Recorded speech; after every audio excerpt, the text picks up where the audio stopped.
Oh, hi there. Welcome to Teika's Kitchen.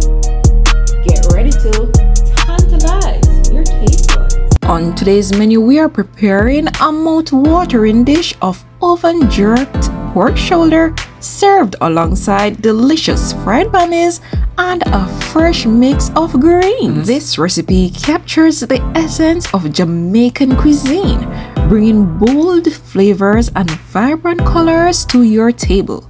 Join us as we dive into this delightful culinary experience that brings Jamaica's street food right into your home. The ingredients are fresh pork shoulder.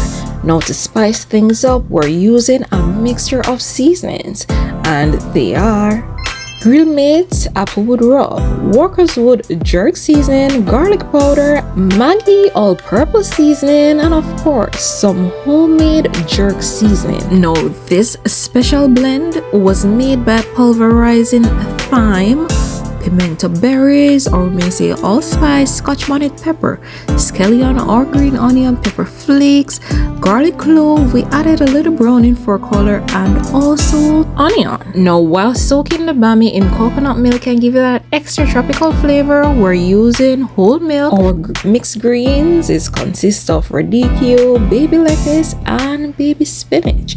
Now let's get things started by cutting our pork shoulder in half, just for better cooking and also better penetration of our seasonings. All right, we're trying to get it in the joint there, and cutting going right around. All right, and there we are, getting somewhere.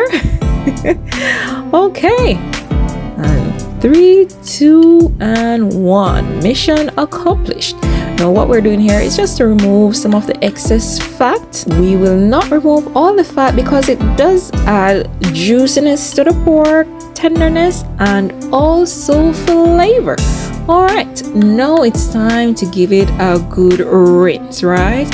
And here we are, just rinsing away, followed by, oh, here goes another little extra piece of fat that we're removing. Up next, we're going to rinse this with some lemon just to add extra flavor and just to cut away that sliminess that you may feel like when you touch raw meat, you know. All right, and next time you're washing your meat, just feel the difference when you add acidic ingredients, whether it be vinegar or the lemon. You feel the difference in your meat. All right, and there we are. Now it's time to drain, and of course we're draining to remove the excess water so that when we apply our seasoning, it will stick. Now, in the meantime, let's get our bammies soaked, and we're going to do these in wedges. All right, there we go, added them to the bowl, and there we go with our whole milk, right? And it's just as tasty when you use the coconut milk as well, right? There we are, giving it a good stir so all these pieces can get to go down in that milk and soak up some of that goodness, that moistness, right?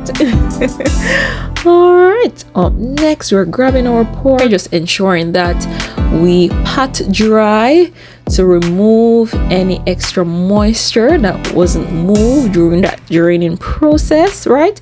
So we can season to the bone and the thing will taste nice, right? All right, and there we are, giving it some last few pats, and now it's time to apply our seasoning. So we're going first with our Maggi all-purpose seasoning, followed by the garlic powder and some applewood rub. Give that a good toss, and then we're going to add our wet rub, right? And in we go with all this goodness. Look at that, guys. Oh my goodness, that pulverized garlic clove, pepper flakes, Scotch bonnet pepper, allspice, thyme, onion, green onion or scallion, right?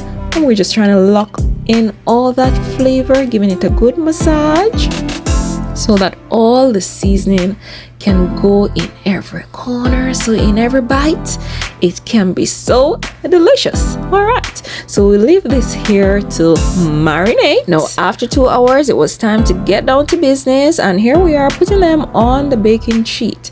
Now you don't need to add any grease because the fat that is in this pork shoulder is enough to prevent any sticking to our pan, right? And there we are after an hour. That is what it is looking like. Look at that, guys. Oh my gosh, that Maillard reaction coming in. We're going to give this a good flip, and then we're going to cover with some foil to cook for another 40 minutes, right? Look at that. Oh yeah, it is smelling so good. And you know what? You could marinate your pork for overnight, so you could season it for the night before, and that will even lock in some more flavor. But this, oh my goodness, I wish you could smell this, guys. No, after that 40 minutes, this is what it was looking like. Nicely slow cooked with that locking in that jerk seasoning, and we're not rushing anything. No, right now we're just checking to see how far it is. You know that pork chops or pork shoulder, they're cooked at 145 degrees Fahrenheit, and there we are, just checking the internal temperature to see how longer we have to go. All right, no, it wasn't quite ready as yet. It was reading about 130 degrees Fahrenheit, so we're just gonna give it a good flip. I'm gonna flip the other side as well, and then we'll return these to the oven. By the next time we check on these bad boys will be about ready. All right, now into the oven we go. And at this time, we're going to get our bammies started because we want everything to be ready, nice and hot, right? And there we are, flavoring our oil with a garlic clove so that garlic can release those essential oils and also to flavor the oil as well. All right, and it was about time to add our bammies, and there we are, adding them so that they can fry and be nice and golden. Now, depending on your flame, right, flame management is important. We're going to fry on each side for about 3 to 4 minutes there, and when the edges start to look a little brown, you know, that's an indicator when it's time to flip. And look at that, guys. Oh my goodness, so nice and golden. Flipping it to the other side, and by the time you know it, these will be ready. Then bam, it was time to remove them. They were done, and here we are placing them on some absorbent paper to remove all that excess oil or grease, just to drain them a bit, you know. All right, and there we are, 2 more pieces to go. All right, just ensuring that we try to drain any excess oil as well before we transfer them to the absorbent paper. All right, and now is a perfect time to check on our pork, and look at that, guys. Oh my goodness, they are nice and ready, and as you can see, it's reading at 195, which is super ready, right? So what we're going to do here is just to allow it to rest, but before we do that, we're just going to give it a good flip so that the top that was exposed to the flame can get some nice juiciness that is there, that is there on the baking sheet. All right, and by the time you know it, guys, it's gonna be time to slice in and serve up a plate. And this is what it is looking like at the end of the process. So nice and ready. All right, look at that. Aren't I tantalizing your taste buds? It's now time to slice in our pork. It has rested, and look at that, guys. Oh my goodness, look at that. Can somebody look at this? All right, now let's go ahead and give it some nice slice, and of course you slice against the grain, and then we're gonna serve this up.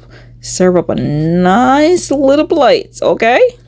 All right, and there we are. It is important for you to rest the pork before you slice into it because you want to maintain all that moisture content, right? Now, if you slice into it when it's hot, all those juice and moisture will just run right out, right?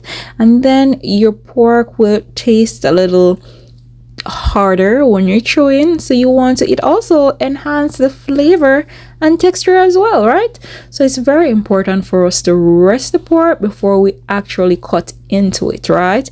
There's also something that is called carryover cooking, and that is the heat that remains after cooking that will still continue the cooking process. And look at that, guys.